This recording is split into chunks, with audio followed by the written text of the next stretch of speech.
Friends, मुक्तल Joshi या व्हिडिओमध्ये आपण मुंबई उच्च न्यायालय व त्याची जी 2 खंडपीठं आहेत, तर त्या ठिकाणी 2228 जागा भरल्या जाणार आहेत. त्याला कॅबिनेट मंत्रिमंडळाची मान्यतासुद्धा मिळालेली आहे, अशी माहिती मी तुम्हाला काल संध्याकाळीच व्हिडिओच्या माध्यमातून दिली होती. आता आज त्याचा GR सुद्धा आलेला आहे आणि त्या GRमध्ये त्यांनी सविस्तर माहिती दिलेली आहे. म्हणजे कोणती पदं भरलेली आहेत, त्या सगळ्या कोणती पदं भरणार आहेत, त्या सगळ्या पदांची नावं, त्याच्यानंतर कोणत्या पदाच्या किती जागा आहेत. आता ॲक्च्युली ही जी पदनिर्मिती आहे ही पूर्णपणे नवीन आहे बरं का, त्यामुळे यासाठी भरती होणारच आहे. तर म्हणजे औरंगाबाद खंडपीठामध्ये किती जागा आहेत, नागपूर खंडपीठामध्ये किती जागा आहेत, मुंबई उच्च न्यायालयामध्ये किती जागा आहेत, अशी व्यवस्थित माहिती त्यांनी दिलेली आहे. तर ती सगळी माहिती आपण पाहूयात. व्हिडिओ शेवटपर्यंत पहा. खूप महत्त्वाची अशी माहिती तुम्हाला याच्यातनं मिळणार आहे. या व्हिडिओला सर्वांनी लाईक करा, शेअर करा आणि विठ्ठल जोशी जे आपलं यूट्यूब चॅनल आहे ते सबस्क्राईब करा. जर तुम्हाला न्यायालय भरतीचं ई-बुक विकत घ्यायचं असेल तर प्ले स्टोअरवरून विठ्ठल जोशी ॲप डाउनलोड करा आणि न्यायालय भरती ई-बुक विकत घ्या. एकाच ई-बुकमधून उच्च न्यायालयामधील सर्व पदांची तयारी होईल, तसंच जिल्हा न्यायालयामधील लिपिक, शिपाई या पदांची सुद्धा तुमची तयारी होऊन जाईल. तर या ठिकाणी पहा, महाराष्ट्र शासन विधी व न्याय विभाग, कारण हे जे जिल्हा न्यायालय, उच्च न्यायालय सगळे विधी व न्याय विभागाच्या अंतर्गत येतात. आणि विषय काय आहे तर माननीय उच्च न्यायालय मुंबई आणि नागपूर व औरंगाबाद खंडपीठाकरिता पदनिर्मिती. त्याच्या खाली पाहता संदर्भ वगैरे द्यायची आवश्यकता नाही आहे. इथं प्रस्तावना अशी दिलेली आहे त्यांनी की बळाच्या कमतरतेमुळे न्यायालयीन कामकाजात अडथळा निर्माण होत असल्याचे माननीय उच्च न्यायालयाच्या निदर्शनास आल्याने आवश्यक मनुष्यबळाबाबतचा अहवाल सादर करण्याचे आदेश माननीय उच्च न्यायालयानं नमूद याचिकांमध्ये 22/10/2024 रोजी न्यायालय प्रशासनास दिले होते. म्हणजे पहा, 1 वर्षांपूर्वी असे आदेश दिले होते. माननीय न्यायालयास सादर अहवालाच्या अनुषंगाने माननीय उच्च न्यायालय मुंबई मूळ व अपील शाखा आणि औरंगाबाद व नागपूर खंडपीठाकरिता गट अ ते गट ड संवर्गात अतिरिक्त पदांची आवश्यकता असल्याचे माननीय न्यायालयास दिसून आले आहे. त्यानुसार पदनिर्मितीचा प्रस्ताव शासनास सादर करण्यात आला आहे. माननीय न्यायालयाने सदर प्रकरणी वेळोवेळी पारित केलेल्या आदेशाच्या अनुषंगाने पदनिर्मितीच्या प्रस्तावास मान्यता देण्याची बाब शासनाच्या विचाराधीन होती. त्यानुसार सदरहू प्रस्ताव उपसमिती, उच्चस्तरीय सचिव समिती तसेच माननीय मंत्रिमंडळापुढे विचारार्थ सादर करण्यात आला होता. सदर बैठकीतील निर्णयानुसार पुढीलप्रमाणे निर्णय घेण्यात येत आहे. आता शासन निर्णय पहा. माननीय उच्च न्यायालय मुंबई मूळ व अपील शाखा तसेच नागपूर व औरंगाबाद खंडपीठाकरिता गट अ ते गट ड संवर्गातील खालील तक्त्यात दर्शवल्याप्रमाणे एकूण 2228 पदे निर्माण करण्यास व त्या अनुषंगाने येणाऱ्या खर्चास या अन्वये मान्यता देण्यात येत आहे. म्हणजे आता ही नवीन पद आहेत बरं का, आणि ही आवश्यक पदं आहेत, त्यामुळे ही एवढ्या पदांची जाहिरात ही येणारच आहे. आता पहा कोणती पदं आहेत तर याच्यामध्ये लिपिकची पण पदं आहेत, पण शेवटी आपण पाहू. म्हणजे मी सिक्वेन्समध्ये घेतो सगळी पदं. मास्टर्स आहेत, प्रोटोनोटरी, याच्या 10 जागा आहेत आणि त्या फक्त मुंबई उच्च न्यायालयामध्ये आहेत. त्याच्यानंतर मास्टर्स आहेत प्रोटोनोटरी प्रशासन, म्हणजे master and assistant photo notary admin, याच्या मुंबई उच्च न्यायालयामध्ये फक्त 4 जागा आहेत. असोसिएटच्या फक्त मुंबई उच्च न्यायालयामध्ये जागा आहेत आणि त्या एकूण 14 आहेत. त्याच्यानंतर मास्टर प्रशासन, त्याच्या 18 जागा आहेत, त्या फक्त मुंबई उच्च न्यायालयामध्ये आहेत. राजशिष्टाचार अधिकारी आणि कोर्ट कीपर याच्या प्रत्येक, म्हणजे मुंबई उच्च न्यायालय, त्याच्यानंतर औरंगाबाद खंडपीठ आणि नागपूर खंडपीठ, सगळ्यांमध्ये प्रत्येकी 1-1 जागा निर्माण झालेली आहे. अशा एकूण 3 जागा नवीन निर्माण झाल्यात. मुख्य अनुवादक आणि दुभाषी याच्या फक्त औरंगाबाद खंडपीठमध्ये 1च जागा आहे. सहाय्यक प्रबंधक याच्यामध्ये पहा, याच्या ज्या आहेत हे अपील शाखा. आता हे अपील शाखा म्हणजे आपलं मला वाटतं कोल्हापूरचं आहे, त्याच्या 23 जागा आहेत. औरंगाबादमध्ये 8 जागा आहेत. त्याच्यानंतर नागपूर खंडपीठमध्ये 3 जागा आहेत. अशा एकूण 34 जागा आहेत त्याच्यामध्ये पहा. सहाय्यक प्रबंधक ॲसिस्टंट रजिस्टर IT, त्याच्यामध्ये अपील शाखा म्हणजे हे कोल्हापूरचंच आहे, हे औरंगाबाद खंडपीठ आणि नागपूर खंडपीठ तिन्हीमध्ये 1-1 आहे. अशा एकूण 3 झालेले आहेत. त्याच्यानंतर सहाय्यक प्रबंधक प्रोटोकॉलची जागा फक्त नागपूर खंडपीठामध्ये 1च आहे. मुख्य ग्रंथपाल याच्यामध्ये पहा औरंगाबाद खंडपीठामध्ये 1 जागा आहे. त्याच्यानंतर ग्रंथपाल याच्यामध्ये औरंगाबाद खंडपीठामध्ये फक्त 1 जागा आहे. सहाय्यक मुख्य अनुवादक औरंगाबाद खंडपीठामध्ये 1 जागा आहे. असे ह्या सगळ्या गट अच्या जागा आहेत पहा. आणि त्या गट अच्या ज्या जागा आहेत त्या एकूण 92 आहेत. त्याच्यामध्ये मुंबई उच्च न्यायालयामध्ये 47, अपील शाखामध्ये 24, औरंगाबाद खंडपीठ 14, नागपूर खंडपीठ 7 अशा एकूण 92 जागा आहेत. आता गट ब च्या जागा पहा. सुरुवातीला आपण गट अ च्या जागा पाहिल्यात. आता गट ब च्या अधिकारीमध्ये कक्ष अधिकारी त्याच्यामध्ये सेक्शन ऑफिसर, तर त्याच्यामध्ये मुंबई उच्च न्यायालयात 51 आहेत, अपील शाखामध्ये 111 आहेत, औरंगाबाद खंडपीठामध्ये 49 आहेत आणि नागपूर खंडपीठामध्ये 30 आहेत. अशा एकूण 241 जागा. त्याच्यानंतर वरिष्ठ भाषांतरकार व दुभाषी मुंबई उच्च न्यायालयात 3 जागा आहेत. औरंगाबाद खंडपीठामध्ये 11 आहेत. अशा एकूण 14 जागा आहेत. कोर्ट कीपर फक्त मुंबई उच्च न्यायालयामध्ये 1 जागा आहे. सॉफ्टवेअर इंजिनियर हे अपील शाखेमध्ये 2 जागा आहेत, औरंगाबाद खंडपीठामध्ये 2 जागा आहेत आणि नागपूर खंडपीठामध्ये 1 जागा आहेत. अशा एकूण 5 जागा. हार्डवेअर इंजिनियर त्याच्यामध्ये अपील कोर्ट न्यायालयामध्ये 1 जागा, औरंगाबाद खंडपीठामध्ये 2 जागा, नागपूर खंडपीठामध्ये 1 जागा, अशा एकूण 4 आहेत.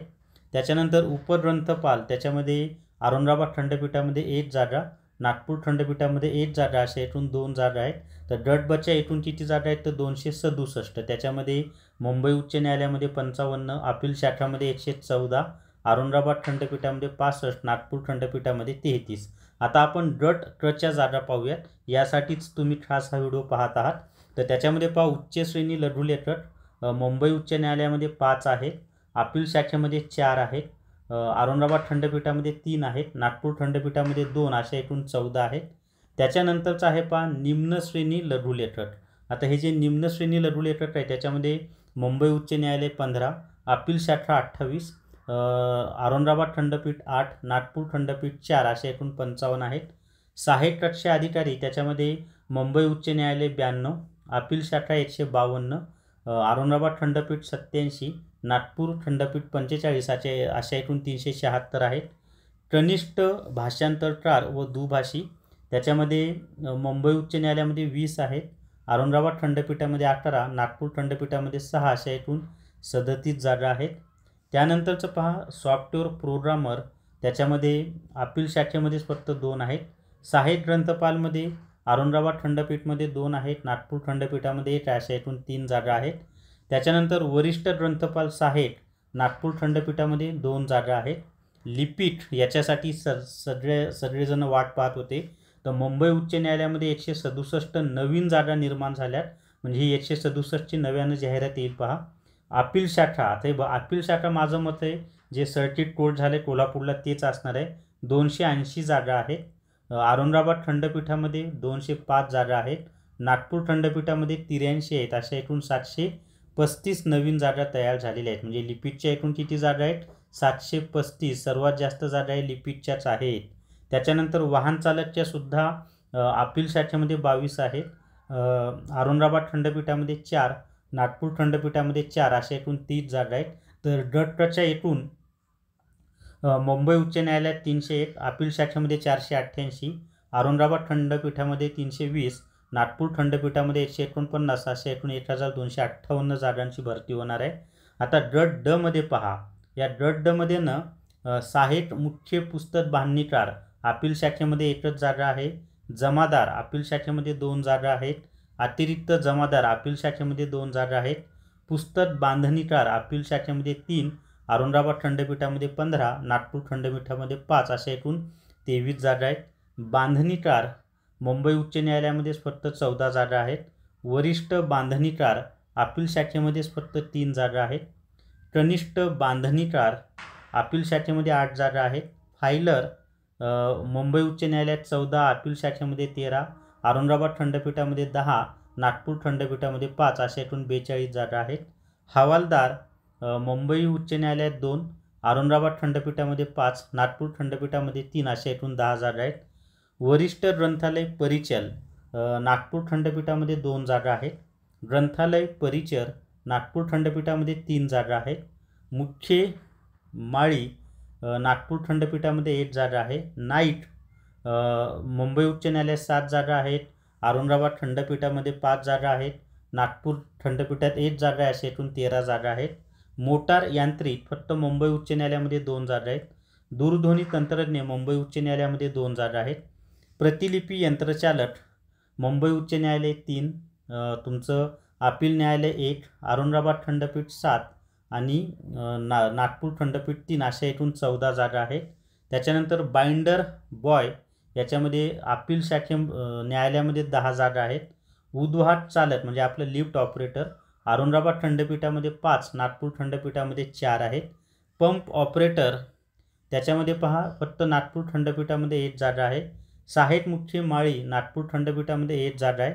आणि शिपाई ज्याच्यासाठी तुम्ही वाट पाहत होता, तर शिपाईमध्ये पहा मुंबई उच्च न्यायालयामध्ये 104 जागा नवीन तयार झाल्या. अपील शाखेमध्ये 107 जागा, औरंगाबाद खंडपीठामध्ये 87, नागपूर खंडपीठामध्ये 67, असे एकूण 365. म्हणजे लिपिक आणि शिपाई मिळून 1800पेक्षा जास्त जागा आहेत पहा 1100पेक्षा, आणि तेच आपल्यासाठी महत्त्वाचं आहे. पहारेकरीच्या मुंबई उच्च न्यायालयात 2 आहेत, अपील शाखेमध्ये 1 आहे, औरंगाबाद खंडपीठामध्ये 15 आहेत, अशा एकूण 18 जागा. सफाईदारच्या मुंबई उच्च न्यायालयामध्ये 2 आहेत पहा. त्याच्यानंतर औरंगाबाद खंडपीठामध्ये 20 आणि नागपूर खंडपीठामध्ये 2, अशा एकूण 24 जागा आहेत. स्वयंपाकीच्या अपील न्यायालयामध्ये 2, औरंगाबाद खंडपीठामध्ये 18, नागपूर खंडपीठामध्ये 4, अशा एकूण 24 जागा आहेत. माळी उद्यान मजदूर महिला उद्यान मजदूर त्याच्यामध्ये मुंबई उच्च न्यायालय 2, औरंगाबाद खंडपीठ 5 आणि नागपूर खंडपीठ 5, अशा एकूण 12 जागा आहेत. तर एकूण या ठिकाणी पहा एकत्रित म्हणजे एकूण जर विचार केला तुम्ही तर एकंदरीत जागा इथं मुंबई उच्च न्यायालयामध्ये 562 अ ब ट ड मिळून, अपील शाखेमध्ये 779, औरंगाबाद खंडपीठामध्ये 591, नागपूर खंडपीठामध्ये 296, असे एकूण 2228 जागा आहेत. आणि डच्या जागा किती भरल्या जाणार आहेत? 618 आहेत. आता इथं खालचं जे दिलेलं आहे ना ते महत्त्वाचं आहे की सदर्व पदांचे वेतन, ठीक आहे. आता हे संपूर्ण GRनं मी आपलं जे विठ्ठल जोशी टेलिग्राम चॅनल आहे त्यावर उपलब्ध करून दिलेलं आहे, तिथे जाऊन तुम्ही हा वाचू शकता, तुम्हाला अजून काही माहिती हवी असेल तर या व्हिडिओमध्ये एवढीच माहिती मित्रांनो. तयारीला लागा. ही नवीन जागा आहेत, आधीच्या भरतीचा याच्याशी काही संबंध नाही. नवीन पदं निर्माण केलेली आहेत आणि ते आवश्यक आहेत म्हणून निर्माण केले, त्यामुळं यांची भरती ही होणारच आहे. पण लगेच होणार नाही, 4-5 महिने तरी लागतील, पण भरती होणार आहे. पण त्याची तयारी तुम्हाला आत्तापासून करावी लागेल. तर त्यासाठी आपलं न्यायालय भरती ई-बुक विकत घ्या, डेफिनेटली तुम्हाला त्याचा फायदा होणार आहे. तर या व्हिडिओमध्ये एवढीच माहिती. या व्हिडिओला सर्वांनी लाईक करा, शेअर करा आणि विठ्ठल जोशी जे आपले यूट्यूब चॅनल आहे ते सबस्क्राईब करा. Thank you very much.